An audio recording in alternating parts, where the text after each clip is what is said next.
आज की यह वीडियो सामान्य ज्ञान के लिए 14वां भाग होगी और यह आपके बेहतरीन किताबों का निचोड़ होगा। यह आपके हाई लेवल एग्जाम के लिए बेहद फायदेमंद होगा। अगर आप चाहते हैं इस वीडियो को हिंदी में पढ़ना या फिर इंग्लिश में, तो आप इस एप्लीकेशन पे जाके पढ़ पाएंगे। यहाँ पर आप इसका PDF भी डाउनलोड कर पाते हैं। इसका लिंक आपको वीडियो के डिस्क्रिप्शन में और पहले कमेंट बॉक्स में मिल जाएगा। क्वेश्चन है कि व्यक्तिगत स्वतंत्रता के लिए उच्च न्यायालय जारी कर सकता है। यहाँ पे बात की गई है हाई कोर्ट की। ये केवल हाई कोर्ट की ही नहीं, सुप्रीम कोर्ट पे भी लागू होता है। मतलब कि अगर किसी व्यक्ति की स्वतंत्रता खतरे में है, उसे लगता है कि उसको अवैध रूप से गिरफ्तार किया गया है, उसका कोई कसूर नहीं था, उसको गिरफ्तार कर लिया गया है और कोर्ट के सामने भी पेश नहीं किया जा रहा है, या फिर कोर्ट के सामने पेश तो किया गया लेकिन उसका जुर्म उतना सही नहीं है, तो वो व्यक्ति अपने अधिकार के लिए हाई कोर्ट या फिर सुप्रीम कोर्ट में जा सकता है। ये जो आपको पावर मिलता है आर्टिकल 32 में मिलता है।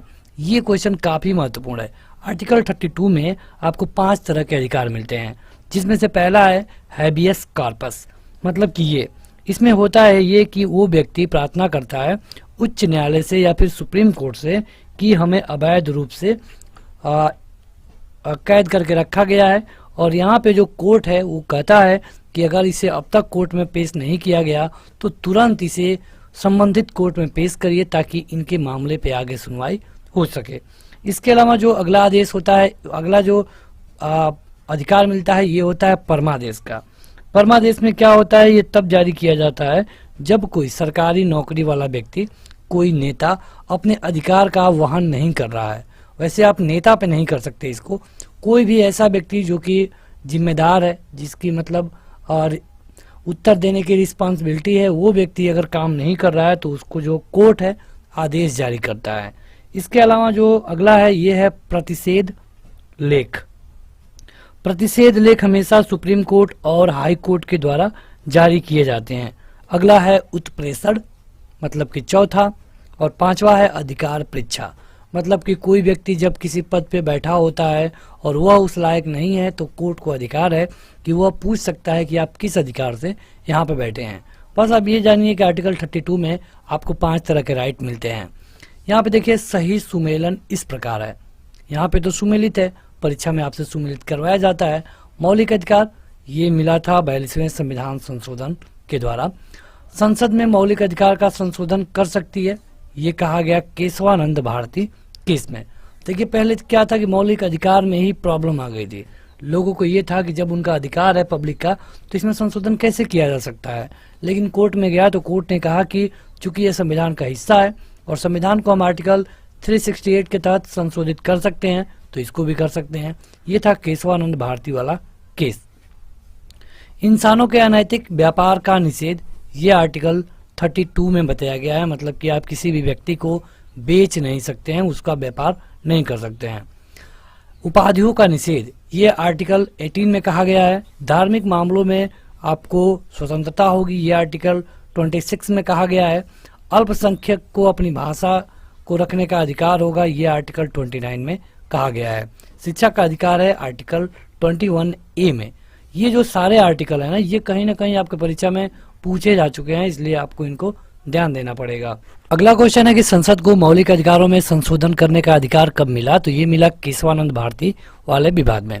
दरअसल क्या था कि मतलब कि कुछ लोगों का कहना था कि लोगों को मौलिक अधिकार मिलने चाहिए, मौलिक अधिकार दिए भी गए। पहले 7 थी इनकी संख्या, बाद में इसे 6 कर दिया गया। जब इनकी संख्या 7 हुआ करती थी तो उसमें संपत्ति का अधिकार भी था। संपत्ति का अधिकार मतलब कि ये हमारी भूमि है तो हमारी मर्जी इसे हम बेचें या फिर ना बेचें। लेकिन आपको लगता होगा कि ये अधिकार तो आज भी है, तो आज आपके पास ये अधिकार तो है लेकिन ये मौलिक अधिकार नहीं है, ये केवल एक आपका कानूनी अधिकार है। मौलिक अधिकार में आपका पूरा पावर होता है, कानूनी अधिकार में आपका पूरा पावर नहीं होता है। वहाँ पे सरकार चाहे तो आपको उचित मूल्य दे करके इसको ले सकती है। जैसे पहले होता क्या था कि रेल की पटरी आ रही है, कोई व्यक्ति ने कहा कि नहीं यहाँ पे हम नहीं जाने देंगे, ये हमारे पिताजी की भूमि है या फिर यहाँ पे कब्र है, ये है वो है, तो ये काम रुक जाता था। इसीलिए ये मामला कोर्ट में गया, क्योंकि पहले कहा गया था कि मौलिक अधिकार का संशोधन नहीं किया जा सकता। बाद में जब केशवानंद भारती वाले में फैसला आया तो कहा गया कि नहीं, संशोधन किया जा सकता है, और इसमें जो संपत्ति का अधिकार था इसको हटा दिया गया। अब इसको रखा गया है 300 क में, यानी कि 1 में। भारत के सर्वोच्च न्यायालय ने संविधान की मूल संरचना बुनियादी ढांचा का प्रतिपादन किया था। तो ये किया था केशवानंद भारती बनाम केरल राज्य के मुकदमे में। संपत्ति का अधिकार अब कैसा अधिकार है? तो अब केवल कानूनी अधिकार है, पहले ये क्या था? मौलिक अधिकार था। अगला है कि संपत्ति के मूल अधिकार का लोप किया गया। कब? मतलब कि जो संपत्ति का अधिकार था इसको कब हटा के कानूनी अधिकार बनाया गया? ये किया गया 1978 में 44वें संविधान संशोधन के द्वारा। आगे बढ़ते हैं। तो अगला है कि वर्तमान के समय में भारतीय संविधान के अंतर्गत संपत्ति का अधिकार कैसा है? देखिए एक ही क्वेश्चन है, कितने तरीके से पूछा गया है। तो यह एक विधिक कानूनी अधिकार है, यह कोई भी मौलिक अधिकार नहीं है। भारतीय संविधान प्रदान नहीं करता है समान आवास का अधिकार। मतलब कि ऐसा नहीं है कि सबको समान आवास मिलना है और आपका ये अधिकार है, ऐसा कुछ नहीं है। सरकार की मर्जी है, अगर वो चाहे तो दे सकती है, चाहे तो आप खुद बनाइए। अगला क्वेश्चन है कि भारतीय संविधान में नागरिकों को नहीं दिया गया था क्या? तो भारतीय संविधान में नागरिकों को सूचना का अधिकार नहीं मिला था, मतलब कि आरटीआई मिला। यह अधिकार कब? 2005 में। कांग्रेस की सरकार थी, डॉक्टर मनमोहन सिंह प्रधानमंत्री थे। हालांकि अब कहा जाता है कि ये जो राइट टू इन्फॉर्मेशन है इसे काफी हद तक कमजोर किया गया है। कई ऐसे फील्ड हैं जिन पे आपको अधिकार तो है, लेकिन सरकार को भी अधिकार है कि वो चाहे तो आपको जानकारी देगी या फिर चाहे तो नहीं देगी। सभी व्यक्तियों को क्या प्राप्त है? तो सभी व्यक्ति कानून के समान बराबर होते हैं, ये अधिकार मिला है सभी व्यक्तियों को। भारत में रहने वाला ब्रिटिश नागरिक दावा नहीं कर सकता है व्यापार और व्यवसाय की स्वतंत्रता के अधिकार का। मतलब वो व्यापार तो कर सकता है परमिशन लेकर, लेकिन यहाँ पे व्यवसाय की स्वतंत्रता का अधिकार का दावा नहीं कर सकता। आगे बढ़ते हैं। अगला क्वेश्चन है कि सर्वोच्च न्यायालय ने मौलिक अधिकार के रूप में मान्यता दी है। तो ये है आवास के अधिकार को। मतलब कि आप देश में कहीं पर भी यात्रा कर सकते हैं, बस सकते हैं, कहीं कहीं कोई मान्यताएं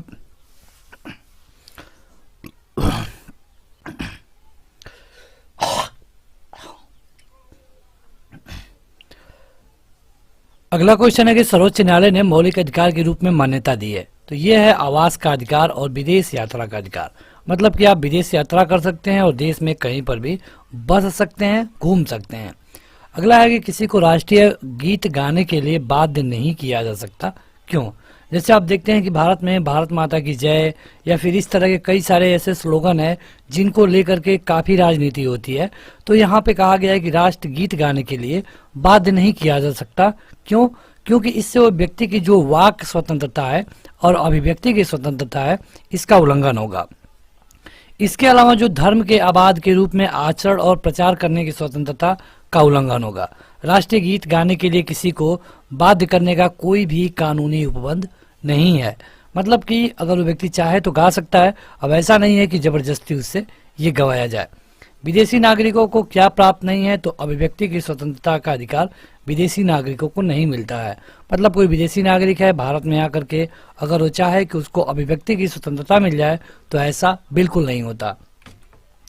अगला है कि भारतीय संविधान के द्वारा प्रदत्त हुआ अधिकार कौन है जो कि गैर नागरिकों को भी उपलब्ध है? देखिए जो सारे अधिकार हैं वो भारतीय नागरिकों को मिलते हैं। इनमें से कुछ ऐसे अधिकार हैं जो विदेशी नागरिक यहाँ पे आते हैं, चाहे वो टूरिस्ट के तौर पे या फिर काम करने, तो उनको भी अधिकार मिलता है। यह है संवैधानिक उपचारों का अधिकार, यह है संवैधानिक निराकरण का अधिकार जो कि आर्टिकल 32 के तहत मिलता है। मतलब कि ये अधिकार सबको मिलेगा, चाहे वो नागरिक हो या फिर ना हो। भारत के संदर्भ में अधिकार और कर्तव्यों के बीच में सही संबंध क्या है?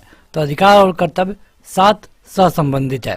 भारतीय संविधान की प्रस्तावना में प्रयुक्त समाजवाद शब्द को जिन अनुच्छेदों के साथ मिलाकर पढ़ने से सर्वोच्च न्यायालय को समान कार्य के लिए समान वेतन को मौलिक अधिकार परिभाषित करने की शक्ति प्राप्त हुई है, यह है आर्टिकल 14 तथा 16।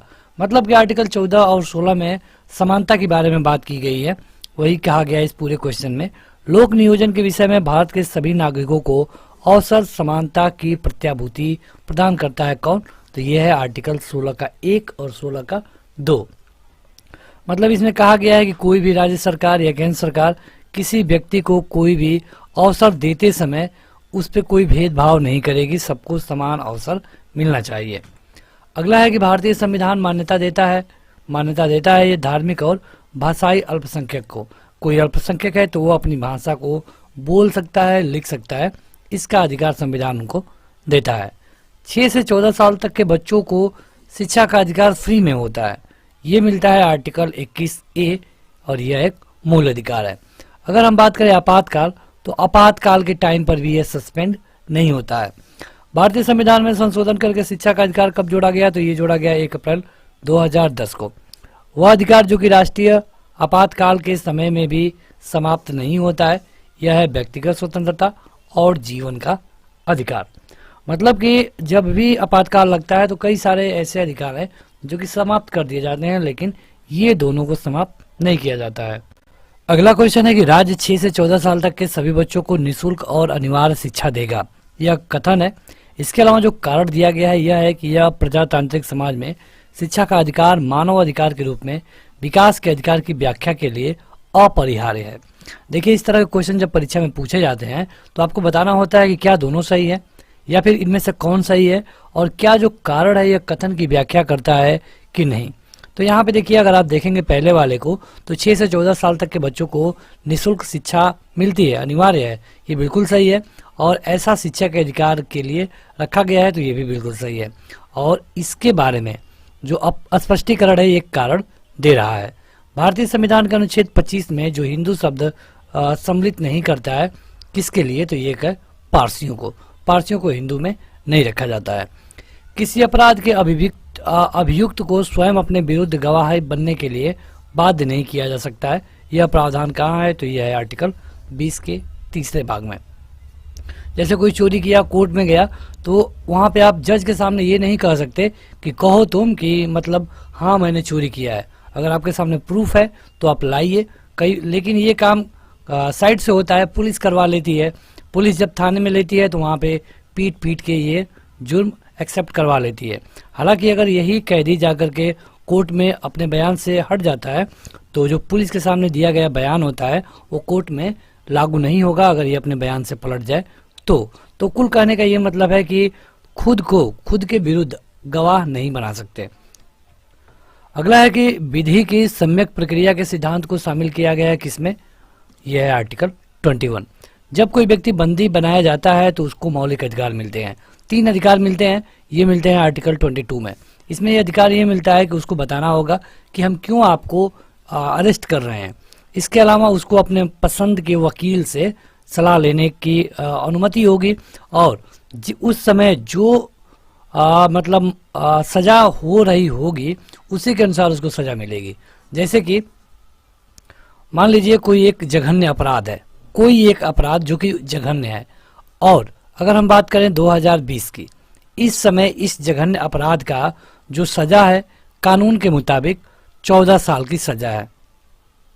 कोई व्यक्ति यह जघन्य अपराध 2020 में कर दिया, लेकिन ये मामला उसके बाद उसको गिरफ्तार किया गया, लोग रोड पे निकले, प्रदर्शन हुए।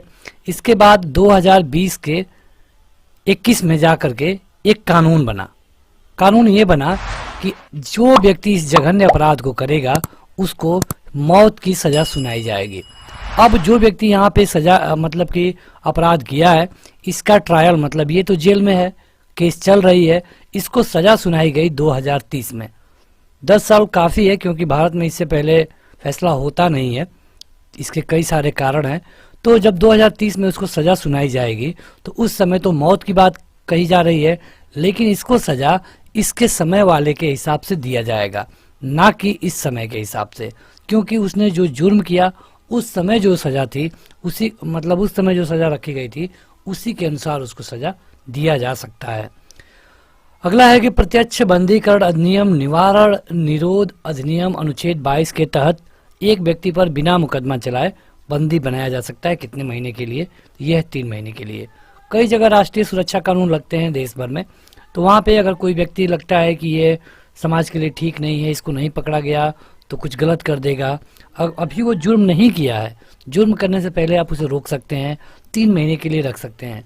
लेकिन अगर आप 3 महीने से अधिक रखना चाहते हैं तो आपको कोर्ट से परमिशन लेनी पड़ेगी। वह प्रलेख जिसे किसी व्यक्ति की स्वतंत्रता का महानतम रक्षक माना जाता है, यह है बंदी प्रत्यक्षीकरण। बंधुआ मजदूर उन्मूलन अधिनियम संसद ने कब पारित किया, ये किया सन 1976 में। आप किसी को बंधुआ नहीं बना के रख सकते। अगला है कि भारत के किसी धार्मिक संप्रदाय समुदाय को यदि राष्ट्रीय स्तर पर अल्पसंख्यक वर्ग का दर्जा दिया जाता है तो वह निम्न विशेष लाभों का हकदार होगा। किसी को भी अगर अल्पसंख्यक कहा गया तो उसको कई सारे लाभ मिलते हैं। वह अपने संस्थानों की स्थापना कर सकता है, उनका संचालन कर सकता है, वह प्रधानमंत्री के जो 15 सूत्रीय कार्यक्रम है इसका भी लाभ पा सकता है। जैसे हमारे यहाँ अल्पसंख्यक कौन है, तो हिंदू को अगर आप छोड़ देंगे तो बाकी सभी लोग अल्पसंख्यक हैं, जैसे कि मुस्लिम, बौद्ध, क्रिश्चियन, तो अल्पसंख्यकों को अपने लाभ मिलते हैं। दो संधि के संबंध में अभियुक्तों को दोहरे दंड एवं स्व अभिशंसन के संरक्षण प्रदान करता है यह आर्टिकल 20। सही कथन क्या है? तो सही कथन है कि अधिकार राज्य के विरुद्ध नागरिकों के दावे हैं। मतलब कि जो मौलिक अधिकार मिलता है ये व्यक्ति के अधिकार को बढ़ाता है। सेवा का अधिकार अवधारणा प्रारंभ हुई थी कहाँ से? तो ये हुई थी ब्रिटेन से, ग्रेट ब्रिटेन से, लंदन से। जोखिम भरे उद्योगों में बाल श्रम का उपयोग निषिद्ध किया गया है। ये किस आर्टिकल के द्वारा कब किया गया? तो ये भारत के संविधान द्वारा किया गया है। मतलब कि जो भी जोखिम भरे काम होंगे 14 साल से छोटे उम्र के बच्चों से आप नहीं करा सकते। जोखिम वाले काम नहीं है तो आप 14 साल तक के बच्चों से करा सकते हैं, जैसे कि आप इसमें पानी देना, वो भी उसके लिए भी कई कंडीशन है। इसको दिया गया था सर्वोच्च न्यायालय के द्वारा 10 दिसंबर 1996 में, और ये यूएन के चार्टर के द्वारा लिया गया है। मौलिक अधिकार जो कि केवल भारत के नागरिकों को मिलता है, यह है भेदभाव के विरुद्ध अधिकार, देश भर में स्वतंत्र भ्रमण की स्वतंत्रता और चुनाव लड़ने का अधिकार केवल भारत के नागरिकों को। अगर कोई विदेशी है, यहाँ पे आया है घूमने के लिए, काम करने के लिए, तो उसको ये अधिकार नहीं मिलेंगे। अगला है कि मूल अधिकारों से संबंधित निर्णयों का सही कालानुक्रम कौन सा है? मूल अधिकार में कई सारे केस हुए थे। पहले आया A.K. गोपालन बनाम मद्रास राज, उसके बाद गोलकनाथ बनाम पंजाब राज, उसके बाद केशवानंद भारती बनाम केरल राज, इसके बाद मिनवा मिल्स बनाम भारत संघ। देखिए ये केशवानंद वाले को कई बार पूछा गया है। केशवानंद में क्या है कि मौलिक अधिकारों को भी संशोधित किया जा सकता है आर्टिकल 368 के तहत। राज्य का जो नीति निर्देशक सिद्धांत है ये भारतीय संविधान में शामिल किया गया था। इसका उद्देश्य क्या है? जैसे कि जो आयरलैंड से लिया गया है नीति निर्देशक सिद्धांत, इसमें क्या है कि जो राज्य है वो अपने प्रजा के लिए कानून बनाती है, उनको उत्थान के लिए कानून बनाती है। यह है आयरलैंड से लिया गया नीति निर्देशक सिद्धांत। अगला है कि यहाँ पे पूर्ति करना है, तो बिना कर्तव्य के उसी प्रकार है जैसे मनुष्य बिना परछाई के। मतलब कि अधिकार के बिना कर्तव्य उसी प्रकार है जैसे मनुष्य बिना परछाई के। अगला है राज्य के नीति निर्देशक सिद्धांतों के बारे में कहा गया है। ये आयरलैंड से लिया गया है और इसमें जो सरकार होती है ये कल्याणकारी राज्य की स्थापना के लिए कई सारे नियम बनाती है और ये सारे धर्मनिरपेक्ष होते हैं। राज्य के नीति निर्देशक तत्व सहज अध्ययन के लिए कौन से भागों में बांटा गया है? तो यह है समाजवादी, उदार, भौतिकवादी और गांधीवादी। राज्य के नीति के निर्देशक तत्वों के बारे में सही कथन क्या है? यहाँ पे देखिए जो दिया गया सब सही है, लेकिन परीक्षा में आपसे पूछा जाता है कि इनमें से कौन गलत है। तो नीति निर्देशक तत्वों की हम बात कर रहे थे, तो ये तत्व देश के सामाजिक, आर्थिक, लोकतंत्र की व्याख्या करते हैं। इन तत्वों में अंतर्विष्ट उपबंध किसी न्यायालय द्वारा परिवर्तनीय नहीं है। नीति निर्देशक तत्वों के बारे में बात की गई है। अगला है कि कल्याणकारी राज्य संकल्पना का समावेश भारत के संविधान में मिलता है। ये राज्य के नीति निर्देशक तत्वों और प्रस्तावना के बारे में बात की गई है।